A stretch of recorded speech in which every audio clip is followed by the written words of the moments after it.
ಕೆಲ ದಿನಗಳ ಹಿಂದೆ ಹೊನ್ನಾವರದ ಕೊಂಡಾಕುಳಿಯಲ್ಲಿ ನಡೆದ ಗರ್ಭಿಣಿ ಹಸುವಿನ ಬರ್ಬರ ಹತ್ಯೆ ಹಾಗೂ ಅದರ ಕರುಳು ಕುಡಿಯ ಹೊಟ್ಟೆಯನ್ನು ಬಗೆದು ತನ್ನ ಅತ್ಯಂತ ಕ್ರೌರ್ಯದ ಮುಖವನ್ನು ಪ್ರದರ್ಶನಗೊಳಿಸಿದ ಗೋಕಳ್ಳರನ್ನು ಸೆರೆ ಹಿಡಿಯುವಲ್ಲಿ ಉತ್ತರ ಕನ್ನಡ ಜಿಲ್ಲೆಯ ಪೊಲೀಸ್ ಇಲಾಖೆಯ ಕೆಲಸ ಅತ್ಯಂತ ಸ್ವಾಗತಾರ್ಹ ಎಂದು ಜನಪರ ಹೋರಾಟ ವೇದಿಕೆ ಸಂಸ್ಥಾಪಕ ಅಧ್ಯಕ್ಷ ಹಾಗೂ ಉತ್ತರ ಕನ್ನಡ ಉಳಿಸಿ ಹೋರಾಟ ಸಮಿತಿಯ ಜಿಲ್ಲಾಧ್ಯಕ್ಷರಾದ MG ಭಟ್ ಅಭಿಪ್ರಾಯಪಟ್ಟಿದ್ದಾರೆ. ಈಗಾಗಲೇ ಪೊಲೀಸ್ ಇಲಾಖೆಯವರು ಈ ಕೇಸಿನ ತನಿಖೆಯನ್ನು ಅತ್ಯಂತ ಪ್ರಾಮಾಣಿಕವಾಗಿ ಹಾಗೂ ನಿಷ್ಪಕ್ಷಪಾತವಾಗಿ ಮಾಡುತ್ತಿದ್ದು ಉತ್ತರ ಕನ್ನಡ ಜಿಲ್ಲೆಯ ಜನರಲ್ಲಿ ಪೊಲೀಸ್ ಇಲಾಖೆಯ ಮೇಲೆ ಹೆಮ್ಮೆ ಮೂಡುವಂತೆ ಮಾಡಿದೆ.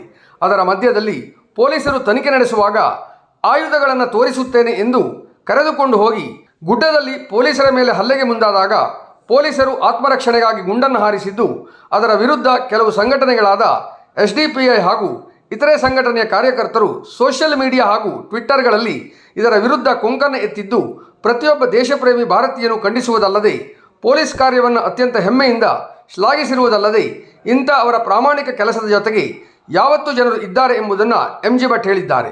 ಗೋಮಾತೆ ಹಿಂದೂ ಧರ್ಮದವರ ನಡೆದಾಡುವ ದೇವತೆಯಾಗಿದೆ.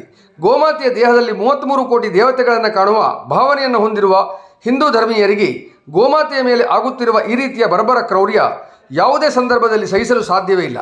ಗೋಮಾತೆ ಹುಟ್ಟಿದಾಗಿನಿಂದ ಸಾಯೋವರೆಗೂ ಸಮಾಜಕ್ಕಾಗಿ ಬದುಕಿರುವ ಏಕೈಕ ಪ್ರಾಣಿ.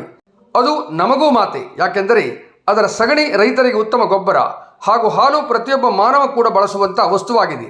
ಹೀಗೆ ಮನುಷ್ಯನಿಗೆ ಸಮಾಜಕ್ಕೆ ಸಹಕಾರಿಯಾಗಿ ಬದುಕುತ್ತಿರುವ ಗೋಮಾತೆಯನ್ನು ಈ ರೀತಿಯಾಗಿ ಕಟುಕರು ಅತ್ಯಂತ ಭೀಕರವಾಗಿ ಕೊಂದು ಮಾಂಸವನ್ನು ಸಾಗಿಸುವ ದಂಧೆ ಉತ್ತರ ಕನ್ನಡದಲ್ಲಿ ಅವ್ಯಾಹತವಾಗಿ ಸಾಗುತ್ತಿದೆ.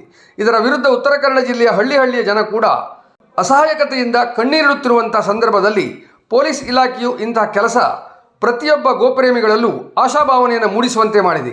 ಇಂಥ ಅಧಿಕಾರಿಗಳಿಂದ ಸರ್ಕಾರಕ್ಕೆ ಉತ್ತಮ ಹೆಸರು ಬರುವುದರ ಜೊತೆಗೆ ಸಮಾಜದಲ್ಲಿಯೂ ಕೂಡ ಪೊಲೀಸ್ ಇಲಾಖೆಯ ಮೇಲೆ ಉತ್ತಮ ಭಾವನೆ ಬರಲು ಕಾರಣವಾಗಿದೆ.